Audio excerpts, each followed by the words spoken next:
Well, hey, howdy. We are getting ambitious this morning, and we're gonna fly in 19 degree air. 19 degree air. When you gotta fly, you gotta fly. I'm dressed like the Michelin Man. Hopefully that's enough, and hopefully the wind's good enough to successfully and safely get off of the ground. We've got some windmills here that are adjacent to the campground. One of them is moving and one of them is not. That's never really a good sign, but I don't know, one may be locked. There's one that's not moving, and that one is, which could indicate some really funky air. But as always, I'm just gonna get to the field. I'm gonna pop my wing up, see how it feels. Yeah, the wind's coming from the direction that I'm pointing the camera at, the opposite of Princeton, so that should be the smoother direction to fly. But we'll find out. Things change. In the name of a good time, we're gonna be dressed up and prepared for fun.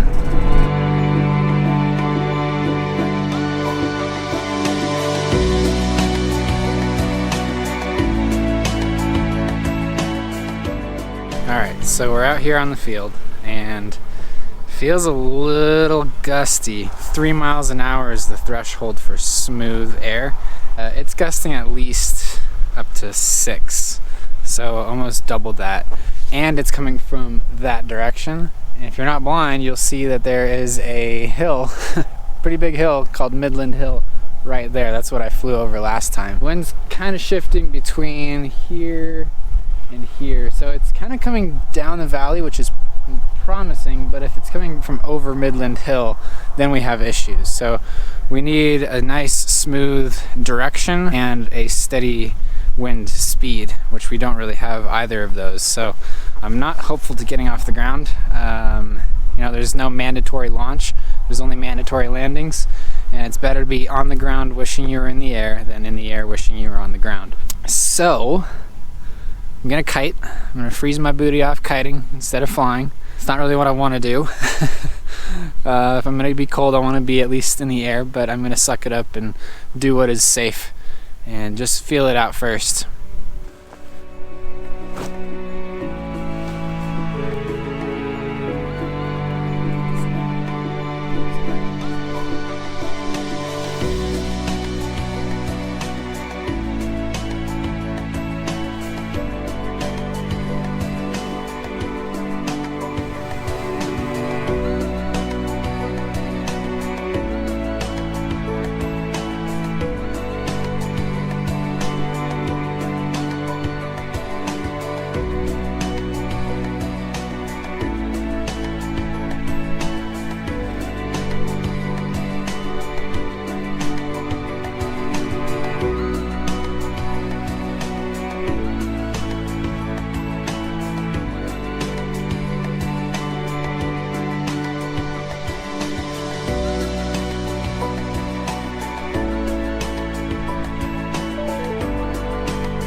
Not the most stable hand kiting I've ever done. There is this little garage right here that's upwind of me right now, and I think that could be playing a part. One thing I'm looking for with the wing laid out like it is that if the wind starts to push it back at all, that's an indicator that it's just too strong to fly, and it was starting to do that. So I'm gonna go for it though. I'm gonna clip in with the motor and just throw a low-level lap around the airport, see how it feels, and yeah, we'll see. The only way to really know where the absolute threshold is to maximize those margins as much as you can. So I'm gonna take off.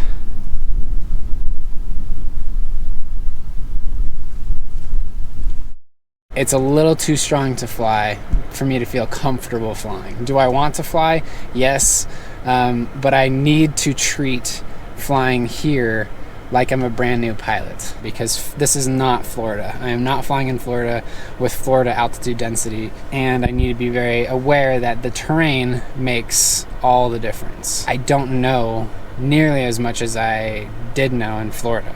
The other issue that you have flying in the mountains is when the sun rises, it's immediately hitting a surface almost head on. The mountains are shaped like this. My hand's a perfect example. The sunlight hits that surface and thermals immediately kick off and start heading up the mountain. And then they break off at the top of the mountain and create winds up there. As soon as that sun rises, compared to Florida, you're getting thermic action almost immediately. I'm not an experienced thermaling pilot, so I need to be very cautious. So the hardest thing to learn in paramotoring is when not to fly. It's very easy to go with your emotions, go with the hype, but ultimately that's not what's going to keep you flying in the long term. Yeah, just to break down the psychology of it a little bit, which is really important to do, is to observe yourself in a situation like this. Recognize how much you have invested in you flying tonight. So there's an emotional investment, and then there's a physical investment. Let's say you got to work that day, you really didn't want to be there, but it's a Friday and you're super stoked to fly in the afternoon because the forecast says that there's a potential. So immediately you're getting your expectations going that you're gonna fly that night. It's a Friday, you're done with work, you're ready for the weekend, you can't wait to get off the ground. You get out to the field that Friday night, super jazzed, and conditions are a little bit worse than you expected. Now, with all that emotional investment that you've put in, you're going to look for every reason to fly when maybe you shouldn't get off the ground. Be aware of your physical and mental investment into the potential of flying. If you are unaware of that, you're likely to just go with the flow of emotion and end up hurting yourself. If you are a pilot, this is advice for you. Otherwise, I think it's a good life lesson either way. Just keeping those expectations low, be able to exceed those expectations as much as possible. Like I said, I'm a new pilot here, so I'm kind of going through the same psychology over again that I was when I was learning down in Florida, which is a very different environment. So I gotta say, kinda sucks to be leaving the field with having so much physically and mentally invested and have it be maybe flyable and not fly to figure out if it really is flyable. That's a habit that I'm used to down in Florida and can get away with down in Florida. I just have this sinking feeling of leaving the field when it's potentially just fine to fly. Like, I don't really know, but I'm kind of verbalizing it to settle myself down, because at the very least I'm building a better habit being here in Colorado. So I do praise myself, but at the same time it's flyable and I want to fly. Potentially flyable, and I really want to fly. That's where I'm at mentally and emotionally right now. So anyway, I'm getting good practice leaving the field if it's not flyable. Again, the hardest thing to learn is when not to fly. It's really hard, I won't lie. I'm gonna be a grown-up about this. I'm gonna be a grown-up. I might shed a couple of tears, but I will fly again. I'm not worried about me never being able to fly again just because I'm not flying this morning. Let's go get some coffee to dry our tears. I think that's a good idea.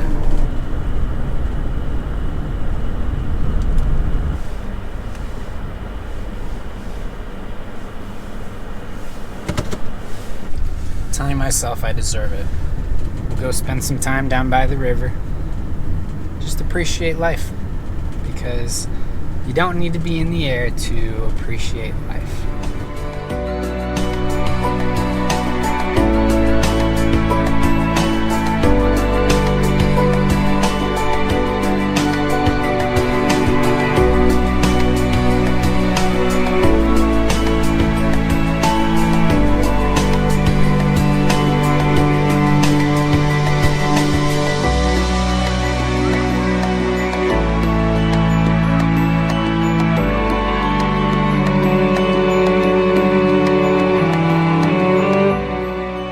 It feels wrong to make a video and not include flying footage, so here's a little clip of me climbing up to 3,000 feet AGL and throwing some fun stuff on the way back down.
That will conclude today's video.